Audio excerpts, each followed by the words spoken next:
Liçeni i Shkodrës, një prej mrekullive të natyrës në Shqipëri, me dron mund ta shihni më mirë. Jemi duke ecur midis sipërfaqes më të madhe të zambakëve të ujit në Shqipëri. Janë zambak të bardhë dhe të verdhë. Në fakt të verdhë nuk kisha parë vetë deri tani, të bardhët çeli ja i verdhi. Ja ku doli verdhi. Ja ku është ende i paçelur, zakonisht çelin në mëngjes dhe mbyllen në mbasdite, ndërkohë që pjesa tjetër e zambakëve janë zambak të bardhë, ku njëkohësisht shumëzohen edhe dallëndyshet faqe bardha të liçenit Shkodrës. Jam me Aurorën. Aurora, çfarë them, biologe, si ta vë emrin? Biologe, po. Biologe dhe guid. Dhe guid natyrore. Është dhe guida më spektakolare e liçenit të Shkodrës, vetëm për çdo gjë thot, jo këtu, jo aty, kujdes se u trem zogu, mos e mërzit peshkun. Nuk e di, ka të gjitha me mos. Ja dhe pjesa tjetër e zambakëve të verdhë. Në këtë drejtim po shoh vetëm të verdhë, pam dhe shumë bardhë përpara.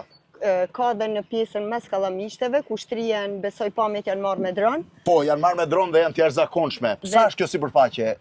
Është shumë e madhe. Le të themi, e gjithë pjesa lindore e liçenit Shkodrës është plot me zambak, por pjesa e zambakëve të bardhë është vetëm në këtë pjesë, më pas vazhdon më me shumicë vetëm zambaku i verdhë. Vetëm zambaku i verdhë. Deri tek syri i Dhe kjo është sipërfaqja më e madhe me zambak në Shqipëri? Po. Liçeni i Mund ta Shkodrës. konsideroj po, më tepër se sa liçenet e tjera që pothuajse reklamojnë vetëm një lloj zammakut, kryesisht vetëm të bardhin. Por këtu është e bukur sepse janë dy lloje zambakësh dhe në të dyja zambak, le të themi, folezon pikërisht dallëndysja e detit faqebardh. Tani kam sepse pjesa më e madhe në YouTube më pyesin për lehtësira, facility, më thonë gjithmonë. Erdhi një turist tu, çfarë mund të bëj, Aurora?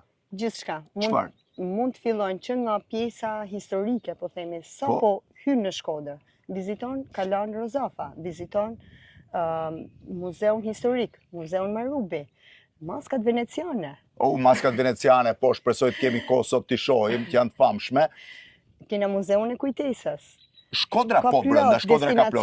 Po këtu në zonën e Shirokës dhe Zogaj. Atëherë në pjesën natyrore, Shkodra konsiderohet portë e Alpeve.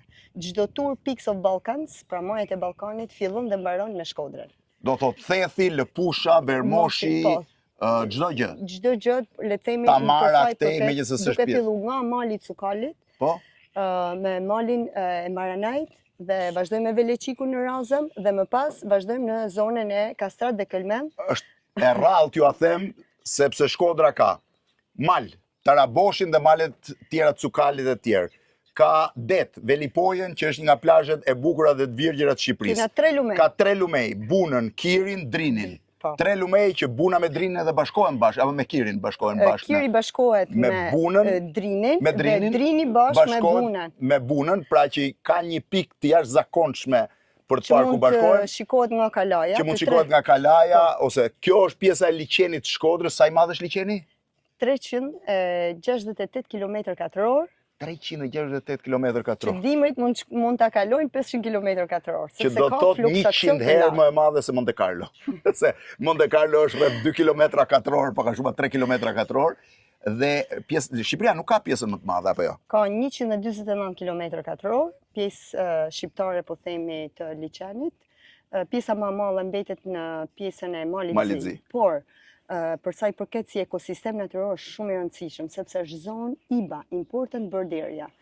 Për zogjt? Po, sidomos për gjithë shpend migrator që migrojnë nga Azia dhe Europa veriore drejt Afrikës veriore. Qëndrojnë këtu, ë? Qëndrojnë këtu për një sezon, po themi shpend shtektues, ose mund t'jenë edhe kalimtar. Dhe prandaj si liçeni i Shkodrës, por dhe lumi Buna janë zona Ramsar, pra që kanë.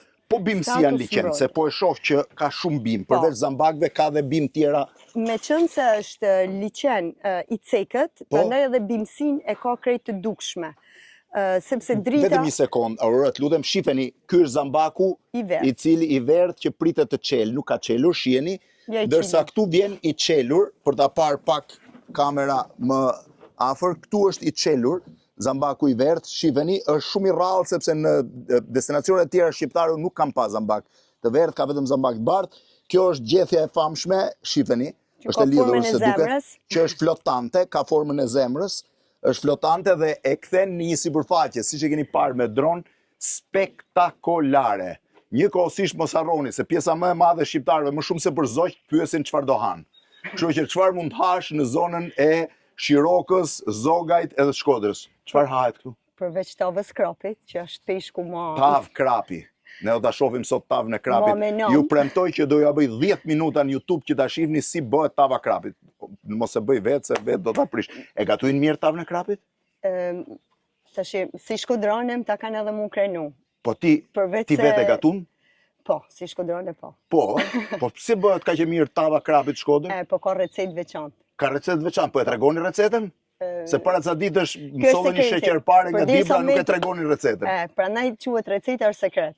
Kështu që sekretin e kanë veç Shkodran.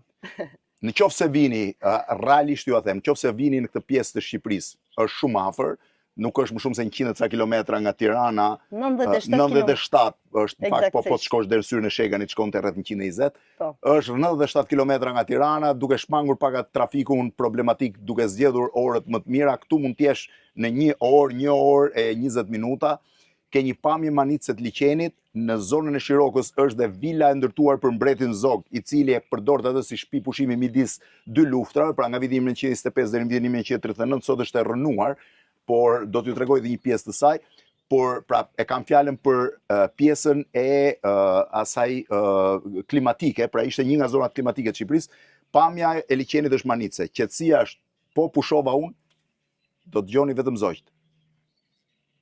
Shiheni, mund të ecni liqen me vark, me paddle dhe me kanoe. Ose me bicikletë ujit. Ose me bicikletë ujit, kush janë pastaj më pak sportiv, mund t'hipin këtu me agimin, edhe t'i vinë rrotull liqenit të Shkodrës, pamja është manice. Mund të hanë tavën e krapit, këto djathë, buk i keni bëra vetë. Mund të peshkojnë vetë edhe peshko. Ta peshkojnë vetë krapin? Po. Mund të bësh edhe aktivitetet tjera në liqen, sa i madh është krapi? Tash ne peshkatori, agimi Agim, kush është krapi më i madh që ke kapur? Sasia 25 kg krap. Krapi 25 kg krap. Ti pas ke kap 25 kg krap me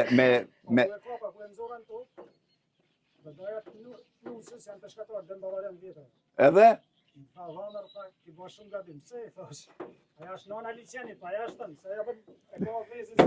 Se kjo që ka shumë interesante me agimin. Do më thënë, 25 kg pate krapin kur e kape? Po, 25 kg. Edhe? Kur e zoran to, kur nuk krenova, sigur të shushihna mirë. Po. Kur shuan e davan në shtëpi, nala për veti. Kur erdhën dajet e nusës, ata janë peshkatar, janë patat, janë ma djetet tive. E qatë thanë? Më tha, dhamër, tha ki ba shumë gabim, tha. Pse i thashën, pse shumë gabim? Pa aja kishte 6 kg ves. E pas ka marrë, ndërkohë që do shumoj. Asaj se këtu temperatura shumë e mirë dhe ata i ka 100% si lishën. Ti se di, nuk i di shi këta, se po rrëth ti prap ka 25 kg krape, po e pas ka kap gabim, varkat janë fantastike, po më pas do ju tregoj historinë e agimit.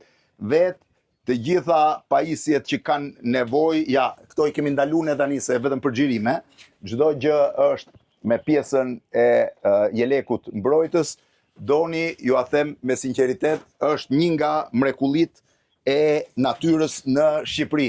Hec tash i çik, agim të ecim dhe i çik për ta parë. Apo ti hapun një herë. Vetëm kur dalim liqen se këtu është zonë e mbrojtur. Nga liqeni Shkodrës, një prej mrekullive të natyrës Shqipëri.